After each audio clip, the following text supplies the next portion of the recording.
Hello friends, welcome to college world. আশা করি সবাই ভালো আছেন। একটি ভিডিও আজকে আপনাদের সাথে শেয়ার করছি, আশা করছি শুরু থেকে শেষ পর্যন্ত দেখবেন। শুরু করলাম দুপুর থেকে। তেলের মধ্যে কালো জিরে ফোড়ন দিয়ে পেঁয়াজ কুচি দিয়ে দিলাম, দিয়ে দিব এখন আলু, উস্তা, কাঁচামরিচ। পেঁয়াজ কলির দিন শেষ, উস্তার শুরু। উস্তা ভাজি, উস্তার তরকারি, উস্তার সুগন্ধ, মানে অনেক কিছু হবে এই গরমের মধ্যে উস্তা। তো ইনার আবার অনেক নাম, উস্তা, উচ্ছে, তো যে নামেই ডাকুন না কেন খেতে কিন্তু দারুণ লাগে। যাই হোক, লবণ হলুদ দিয়ে দিলাম, কাঁচামরিচ দিয়ে দিয়েছি। এখন অন্য চুলায় দিয়ে রান্না করব। এটা কি মাছ, বাটা মাছ নাকি টাটকিনি মাছ? মাছওয়ালা সেনবাবুকে কিন্তু ঠকিয়ে দিয়েছে আমার মনে হচ্ছে আর কি, বাটা মাছ বা টাটকিনি মাছের মিক্সড, কিন্তু দাম নিয়েছে কিন্তু টাটকিনি মাছের।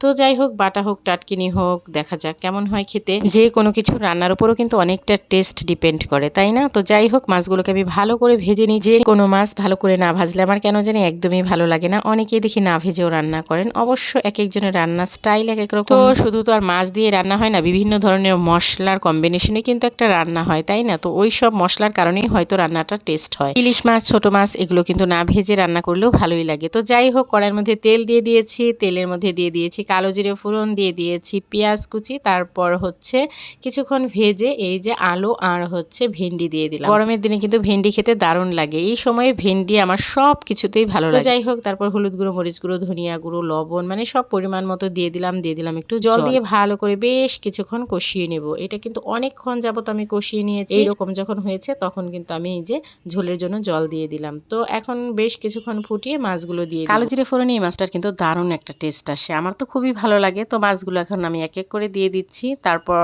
একটা জিনিস মিসিং ছিল, সেটা হচ্ছে ধনিয়া পাতা। কাঁচামরিচ টমেটো তো দিবই, কাঁচামরিচ টমেটোর সাথে ধনিয়া পাতাটা থাকলে এর টেস্টটা হতো দ্বিগুণ। তো যাই হোক, যা হয়েছে তাই ভালো। দুটো মাছ ভাজা রেখে দিলাম। তো এই মাছ তো সূর্যবাবুকে কিছুতেই খাওয়ানো যাবে না, প্রচন্ড কাটা মাছে। তো সৃজমণি যদি খায় খেয়ে নেবে, তবে আমি শুনেছি টাটকিনি মাছে কিন্তু কাটা কম থাকে, আর বাটা মাছে প্রচন্ড কাটা থাকে। তবে ওই যে বললাম মিক্সড দিয়েছে, এখন মানুষ অনেক বেশি প্রফেশনাল হয়ে গেছে। তো যাই হোক, কিছু বলার নেই আর কি। তো এই যে কাঁচামরিচ টমেটো সব কিন্তু আমি দিয়ে দিয়েছি, কিছুক্ষণ রেখে নামিয়ে নিয়েছি। তো এই আমার উস্তা ভাজিটা এত সুন্দর হয়েছিল, দেখতে যেমন সুন্দর হয়েছে, খেতেও হয়েছে অসাধারণ। এটা শুধু জাস্ট বলার জন্য বলছি না, আসলেই অসাধারণ হয়েছিল। আর তরকারি কালারটা দেখেই বোঝা যাচ্ছে তরকারিটা কতটা টেস্ট হয়েছিল। বাটা মাছই হোক টাটকিনি মাছই হোক, খেতে কিন্তু দুর্দান্ত হয়েছিল। আর এই যে কিশমিশ দিয়ে রান্না করেছি চাটনি, কিশমিশ, টমেটো, তেঁতুল সবকিছু দিয়ে চাটনিটা রান্না করেছি। চাটনিটা থাকলে কিন্তু খাবারটা একদম পরিপূর্ণতা পায়, তাই না? আমার কাছে মনে হয় আর কি। যেদিন চাটনি বানাই সেদিন মনে হয় প্রতিদিনই এই চাটনি বানাবো, বাট ওই যে আলসেমি লাগে, পরে আর বানানোই হয় না। তো যাই হোক, যেদিন বানাই সেদিন আর কি বড় বড় ডায়লগ দিই। যাই হোক, সেনবাবুকে সার্ভ করে দিয়েছি। এই ছিল আমার দুপুরে একদম সিম্পল আয়োজন। আর এই যে এখন কিন্তু বিকেল হয়ে গিয়েছে। বিকেল হলে মায়েদের প্রধান জব যেটা, সেটা হচ্ছে নাস্তা বানানো।